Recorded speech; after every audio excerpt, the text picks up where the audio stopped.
What's good, YouTube and Twitch? We are live on Twitch with a discussion that these guys wanted to bring to you about the ban list, but more so, circuit break's impact now that we're moving forward into a new format where Spiral kind of was the main impact from circuit break alongside Evenly Matched and Baguska, but now it's realistic that there's going to be a chance for the rest of the set to kind of shine. Like, Destrudo kind of took a big backseat because of consistency in Hand Trap City, so it will be really interesting to see moving forward. Some names you might know in here is the Zero Virus, is Alex Buell, King of Bar, Leader Cola Gaming. We got some people in here, Daniel Marino Smith, the Meme King. But what do you guys think and feel about kind of the beginning? The dust is finally settling. There's only 4 changes, which are Gofu, Quick Fix, Drone, and Set Rotation. My saddest being Set Rotation personally, but I see why a lot of people are happy for it as well. But what do you guys feel about this?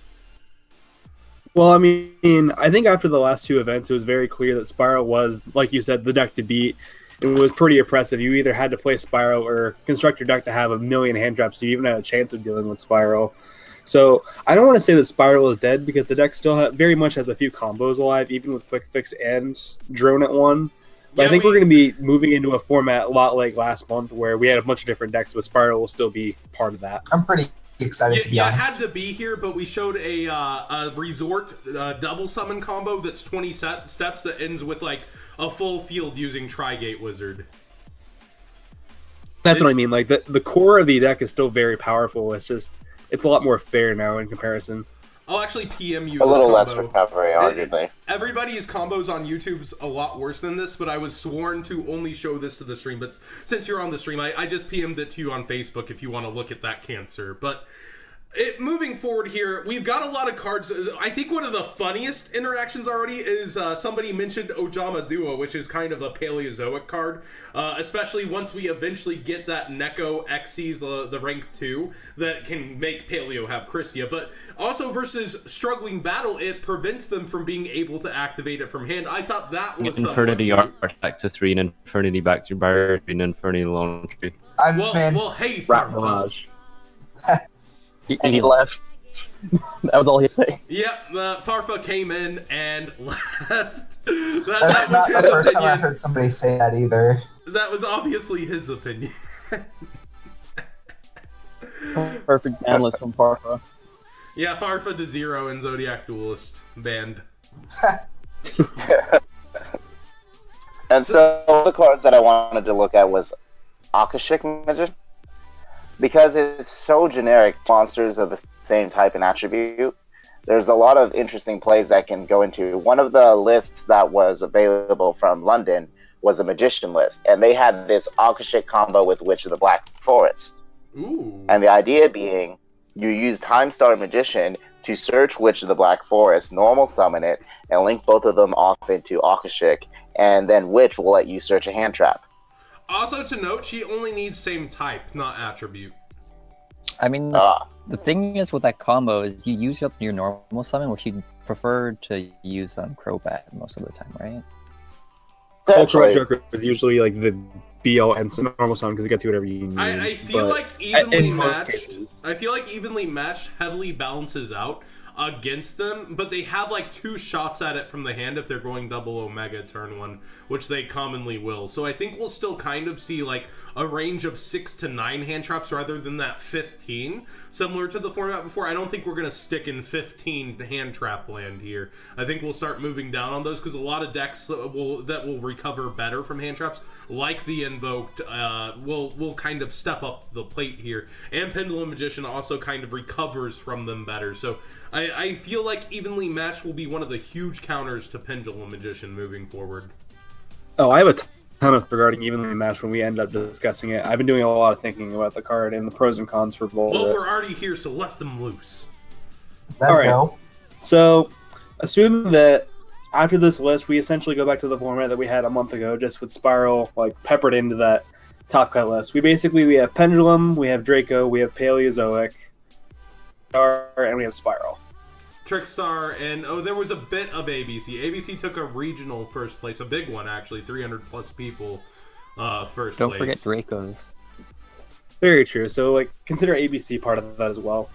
The majority of decks in the format... I'm sorry, not interrupt. I was just going to say, I feel like Droll might stick around because it's relatively good against both Draco and versus Trickstar. It seems very good against Trickstar.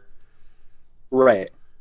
But going back to evenly matched, so the majority of decks we have in the format right now, like, capitalizing on board presence and committing to the board. So, like, for a deck like Pendulum, you need to have at least 2 cards allocated from your hand for your scale at all times. For Draco, you need a card that demise to really put yourself into the game.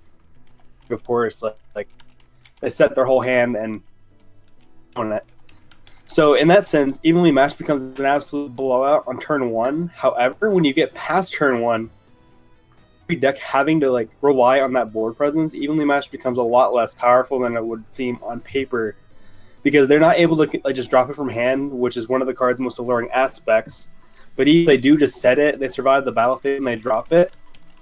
Presence, the evenly matched won't vanish anywhere near the amount of cards it would if it were just dropped from hand. So I think we're going to see an interesting dichotomy between turn 1 and the otherwise dead nature of the card past turn 1. It's like drawing into maxi like mid game. Yeah, it's essentially. I'll say you're going second and you just drop that. Oh no, well yeah, go second. They set up their board. You just go straight to battle phase, and after evenly matched, you're gonna blow them out because you're banishing 6 cards off the start of the field. But like, if you draw it like turn, I don't know, like 6, what are you gonna do with that? Pretty decent board setup at that point anyway. Right. So it's not gonna be. Yeah, I think we're actually about to see it in the match that we're featuring too. This guy's just into main phase 1, LOL Psy K, ending the battle phase. It's funny, we're actually talking about the card in the battle phase right here. Isn't it a fun card? Oh man, what perfect Oh timing. man. Unless I mean, ironically, it is a little uneven. Not every deck can capitalize on the benefit of evenly matched because so many decks are focused, have that board presence push. Paleo can't play it inside of it, like can't put it in the main deck or really side it because I feel like overall match more now that set rotation is gone, or not gone but limited. You could probably see a rise in the usage of Artifact Lancia or anything that counters banishing. Yeah, Lancia was a really good one because also Infernoids are a deck that could pop up here. They were pretty prevalent in the OCG around Spirals. They've been doing things in the current meta, like not hugely notable things, but like they won the Giant Card Side event. They got 3rd at that Mega Regional. They've been popping up and bubbling below the surface. Lancia also counters an invocation, so... Speaking of artifacts, artifacts, the whole engine might become much more relevant going forward because one of the things Circuit Break did for us was give us these incredible link monsters that do so much on their own. Like the cover card, Borlo Dragon. The card itself is a monster, and any chance you could do to stop your opponent from bringing out a Borlo on you is probably worth it. So, talking about artifacts, evenly matched. When activated, like if they go, you can go Sanctum to that, right? Bring out Scythe and leave your only card as Scythe, but then they've already lost their battle phase, and you can shut them off from their extra for the rest of their turn. Right. Indeed. So even if you don't have a board at that point, the fact that you still resolve the Scythe is usually enough. Ryan Levine made a very good point about that in his top 4 profile from Dallas, that in most cases he didn't even side in the Lancia. If he was resolving Sanctum for Scythe, even if he lost his board, his opponent couldn't win anyway. Right.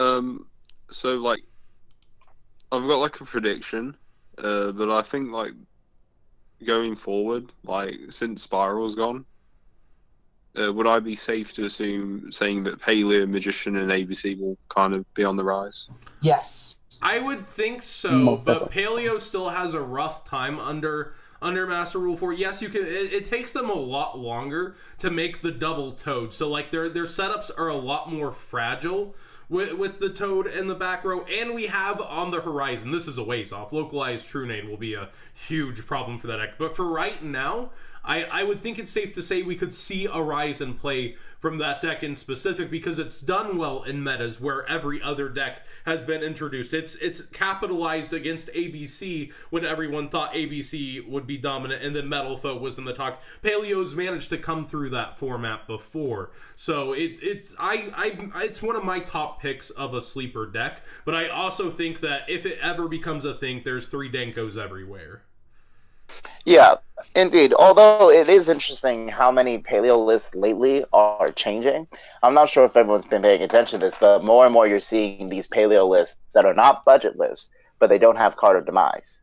Their builds focused on special summoning, and they want to bring out totally awesome first turn, set a couple traps, and pass. Well, the reason for the missing Card of Demise also was to maximize flexing against hand traps. They wanted as few cards as possible to actually be hit by the hand traps that were relevant, which is why they took that out. Well, like, I've seen a lot of paleo builds, and I've been like testing like certain things out. Like, I was, to be fair, like I ended up testing, you know, like that Zodiac card, like Obliterate. Yes. I ended up running that with like 2 or 3 limbs and seeing how that went in like a 60 card paleo build, and it seemed to be quite like, it seemed to work. Really good for what it does, honestly. Yeah, another reason I've noticed that the paleo lists that play 40 cards are electing not to play Card of Demise is because of the lower deck count. They're more prone to drawing their normal summons other than Swap Frog, like Dupe Frog or Ronin Tonin, and that's fine if you hit them and just set them or discard them. But if you've already set a monster that turn, it's essentially just a dead draw. So like by not playing Card of Demise, you lose that factor of just sacking and drawing 3 cards out of nowhere. But as a whole, streamlined, I feel. As someone who like messing with the deck before. Another huge thing about Card of Demise is at the time of Card of Demise, Backjack was also popular, which would be a plus when you threw it off out of your hand. So I really think that like now Backjack's just not capable of doing as much in the deck, since the formats have sped up past when Paleo used to play. It had 5 to 6 turns to do its thing. Now it's got to do its thing in 2 to 3 turns, or it's pretty much out of luck. Not only that, but I feel like Backjack was at its prime when we had Grassic Greener at 3, because that way you could load multiple Backjacks in the graveyard and set yourself up for multiple interruptions. But now you have to, because like even if you play it in a 40-card deck that's already, you're hampering your consistency. If you play it in a 60-card deck, you'll hardly see it. And again, if you do hit it off Demise, that's great, but that's still only one effect. I feel like Paleo really going forward has to focus on trying to slow the game down in its favor. You can main deck some Floodgates like Mistake to do that. You could also try a artifact build. If you have a Sanctum at the ready, you won't lose the evenly matched. That's still one of my favorite things also, FAP. F-A-P, Frog Artifact Paleozoic. Hey. We gotta have the memes. The memes are life. We really do. Alternatively, you could probably try some more offensive paleo builds, like try to swarm the board and then maintain advantage off of the toads. But I guess that might lose out on some traps in the grave. I mean, DZeve's already talked about his salvage build, right? Where he's focusing a little more on trying to trying to special these frogs from the graveyard. Right. I'll post like my deck list, but like it seems to be like super consistent, even though it's 60 cards. Oh, Carp, you also know this is for YouTube, right? Wait, what?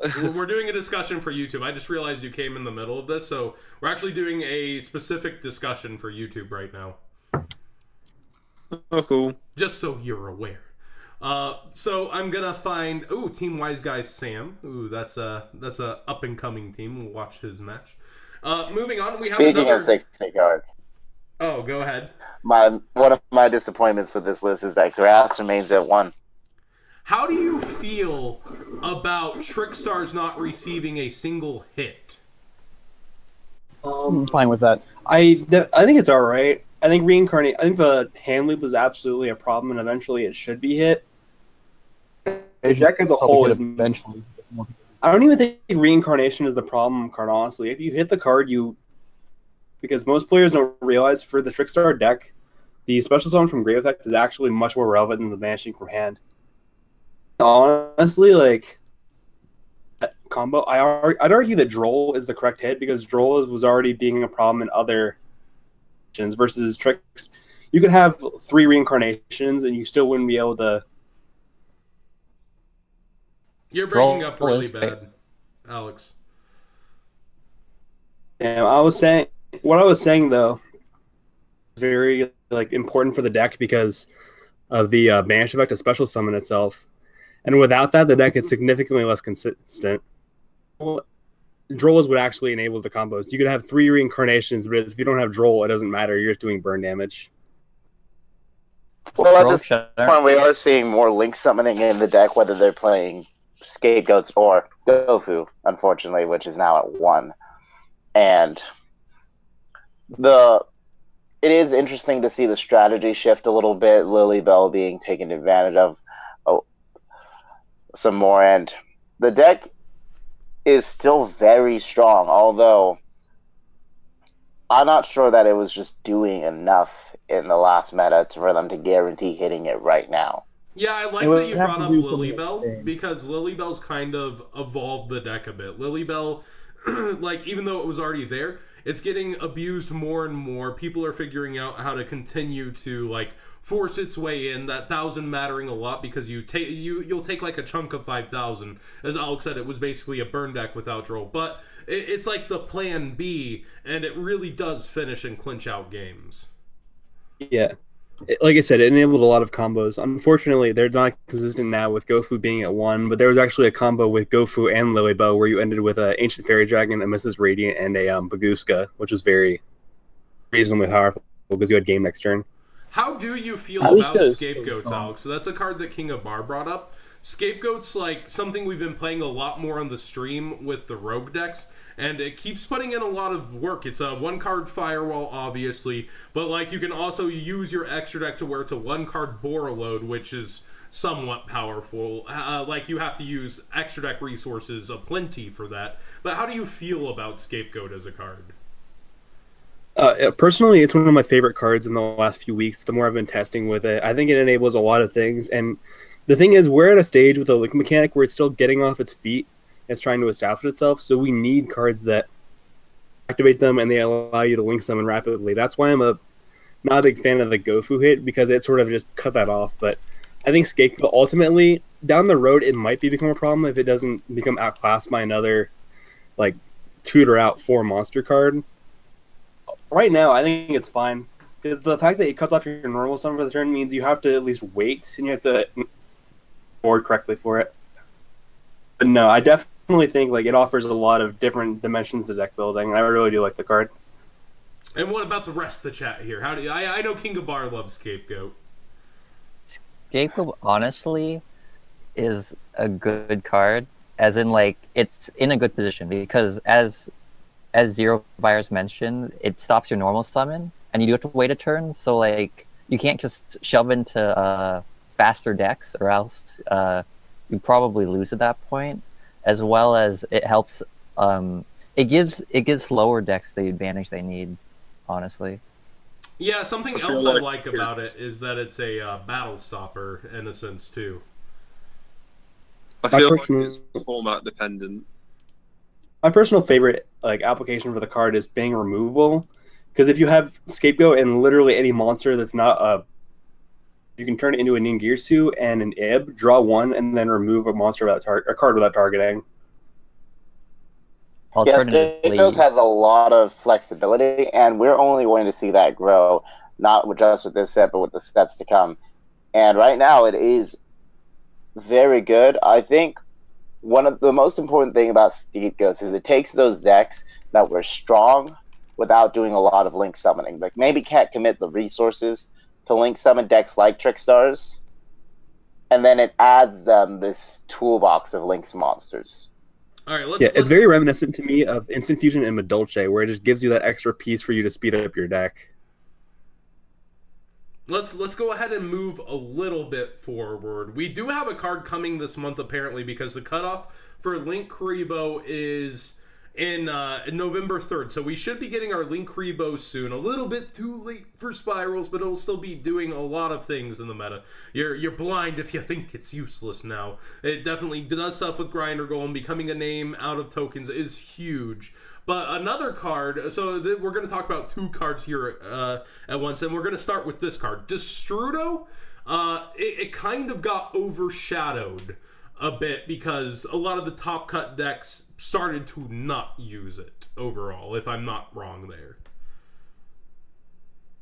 Right. So I tested it a lot with my friend because we were both playing Spiral for YCS Dallas. The reason that I believe that shifted from a lot of competitive decks near the end of the didn't really last very long, but the second event was in the majority of situations Gofu was it did what Destrudo offered, but it didn't offer require that much deck space versus Destrudo where you had to play Dragon Ravine and the Destrudo. And half your life points. Without setup. Yeah, exactly. Also, the other thing, maybe it wasn't as relevant as I think it is, but your life points in a format where Trickstar is topping just seems a little like you're playing with fire at that point. So hopefully, if you're able to make your board, you'll win. But if you don't, I don't know. So moving forward with both ABC and perhaps Spiral leaning on the crutch, how do you feel like that's going to impact the meta? Will we see it rise to the top, or will it stay at mid, tier 1.5, kind of a tech choice use kind of thing? Will it become more prevalent for both of those decks moving forward with Gofu at 1? I think Destrudo is really good in ABC, yeah. I think it's a really good use for Destrudo because you can use the pieces to synchro summon for the fairy. And then you can still use the pieces from your grave to summon a ABC if you link someone using the fairy or something. And I think in Spiral, Destrudo is going to become a huge enabler. If you're not hard drawing your double summon, you might need a way to get your quick fix into the graveyard, get out the Ancient Fairy Dragon, special summon something from your hand, and then get your quick fix back to start making your double helixes and going forward. Also, just to pause, in the match that I'm actually watching on Dueling Book, they use Scapegoat, and it's the top tables of Dueling Book. Not that that's saying much, but Team Wise Guy Sam obviously knows what's good. Hey. Even with Destrudo being really good in ABC, I don't think ABC will rise to the top because ABC still has a lot of consistency problems, being the field spell. They did lose 2 set rotation. And the field spell is very vulnerable to Ghost Ogre and Ash, which are still going to be relevant going forward. I'm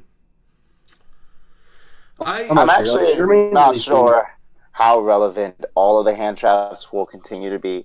We are definitely holding on to Droll. Ash stops most things, so definitely holding on to Ash. Be a good thing as well. I feel like Ghost Ogre at the moment isn't amazing, this format. I mean, it hits the field spells. Ogre also hits Helix, so that you only search the card, right? Yes, that's how it. If you Ghost Ogre the double Helix, they just add it to hand. Not like this. Oh no. Oh no. See, this is because he wasn't playing the Ningirsu combo. He didn't get his removal out. Someone got triggered that I'm calling that the Ignister of Links. It's non-targeting Send removal is the whole point of it being the quote-unquote Ignister of Links. It is what it does. I get that it doesn't shuffle into the deck, but it still does a darn good job of what it does. It's pretty much Ignister in terms of how it's removing. It's popping something on your field, getting rid of something on theirs, and non-targeting Send to do it. So, I think that card is highly undervalued, and that people should be, concentrating a little bit more on that card, because it goes up on its way into a firewall on top of everything while dealing with a problem for you. If you want to, bring the comparisons even closer, Ignister deals with pendulums and requires a pendulum monster as a synchro material. Sorry for that break, YouTube. We had OBS freeze on us. We're back, and we're still going through rated matches, which seem to be a lot of the Spiral's last days. We're going to continue the conversation about the ban list and how circuit break's kind of going to impact moving forward. So, where are we at, guys? Alright, so we were touching on Destrudo and Link Karibo specifically. Yeah, so we didn't really get to Link Karibo.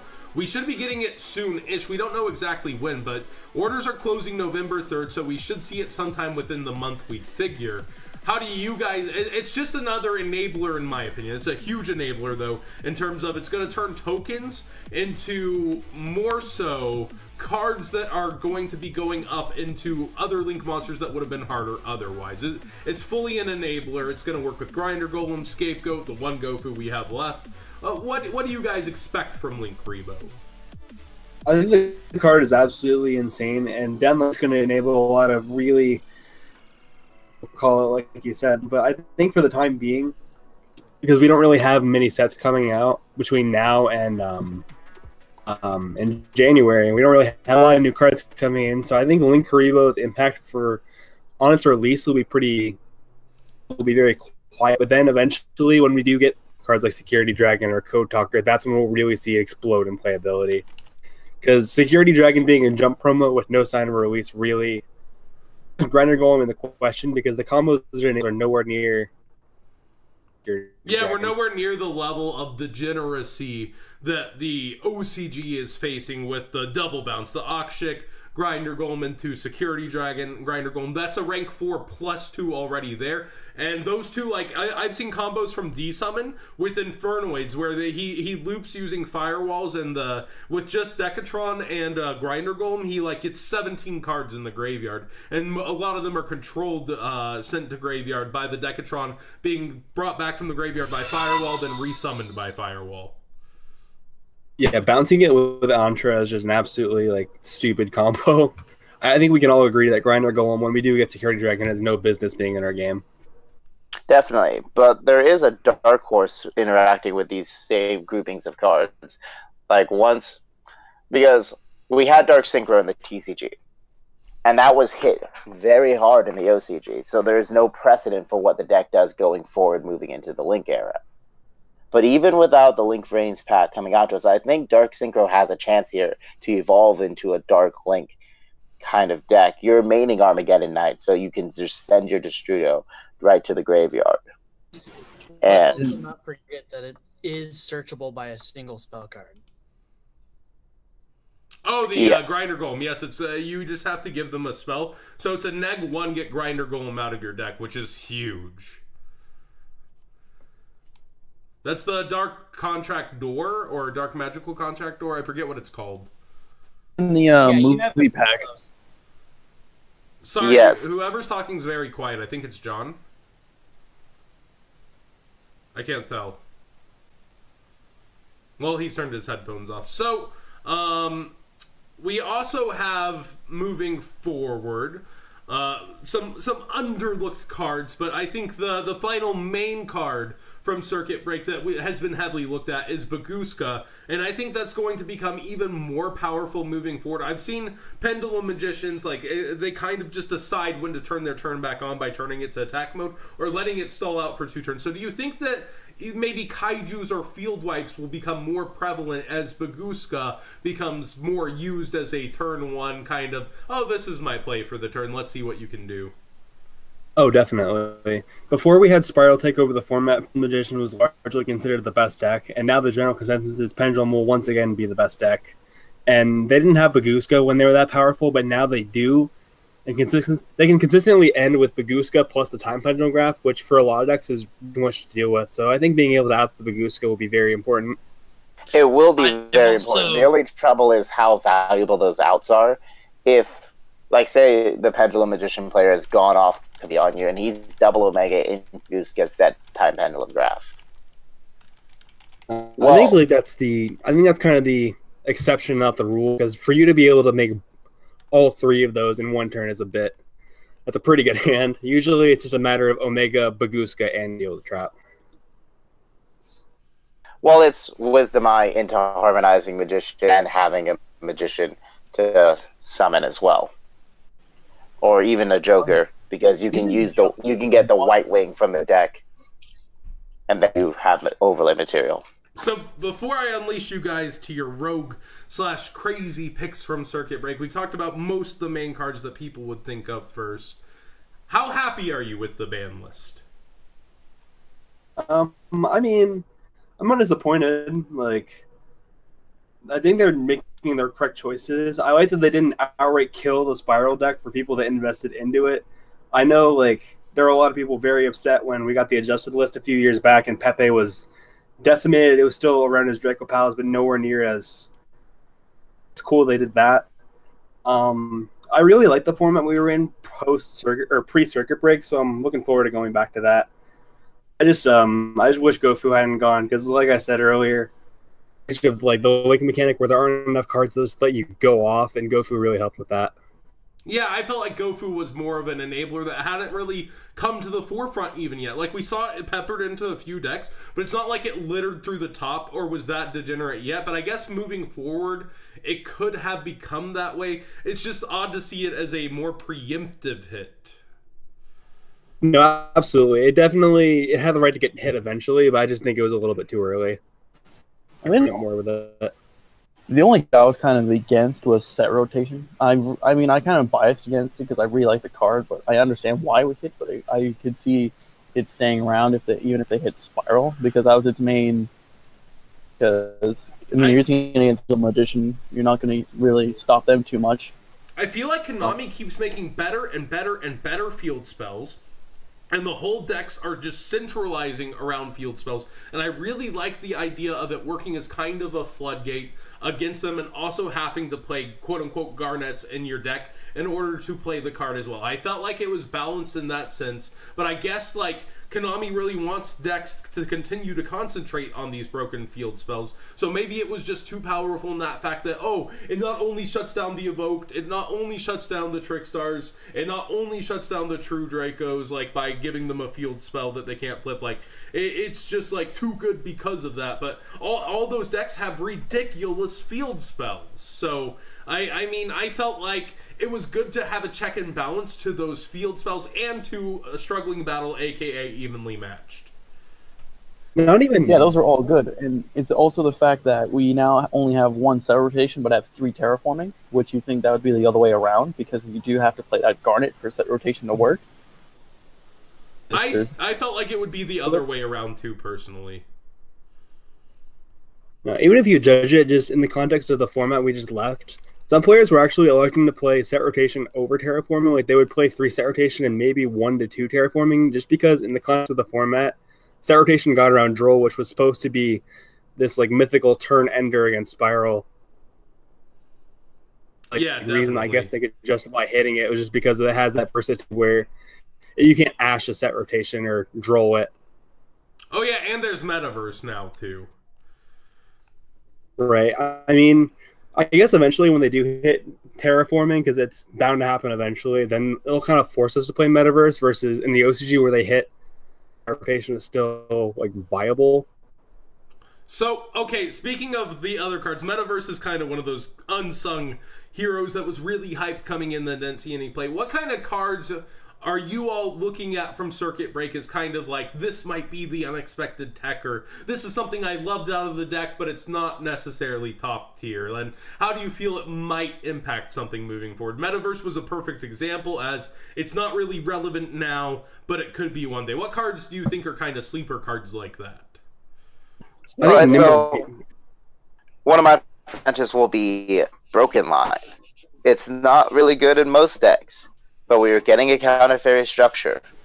And when your opponent is setting 5 with a fairy out and they're just going to pass to you, you don't know where you can activate your cards. You're not going to know when you've just walked into the Broken Line.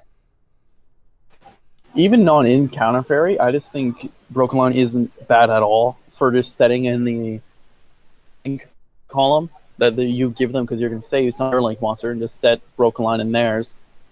Helix effect. Okay, I negate it for yeah, it's definitely something that hasn't come to the forefront. That I just feel like when it becomes a problem, people will play around it, but I want to see it become that funny problem first. Definitely. Even if the Magic Bullet or Magical Musketeer deck takes off, you'll be conditioned to tell yourself, okay, I'm not going to activate cards in the same column as the Magic Bullets. So then that leaves the opportunity for them to get hit with Broken Line, and then you're just sort of stuck. Wow, that's assuming that. That was a pretty the, well placed one.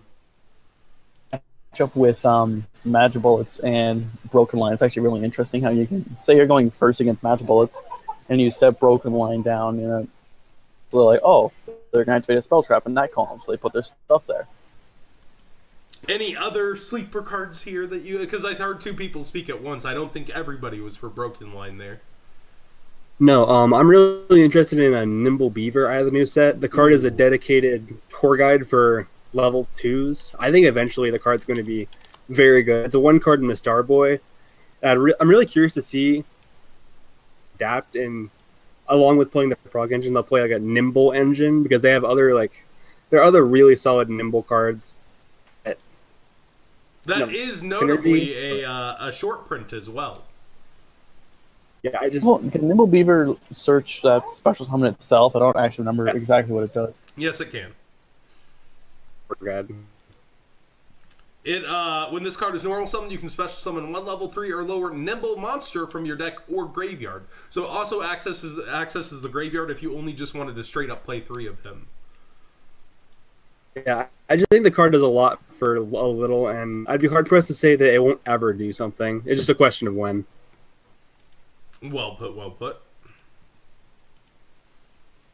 Anybody else? As we're wrapping up here, I assume it seems we're running out of cards from Circuit Break. There's the ultra rare that the quick play spell lets you normal summon Battle Rivals, right?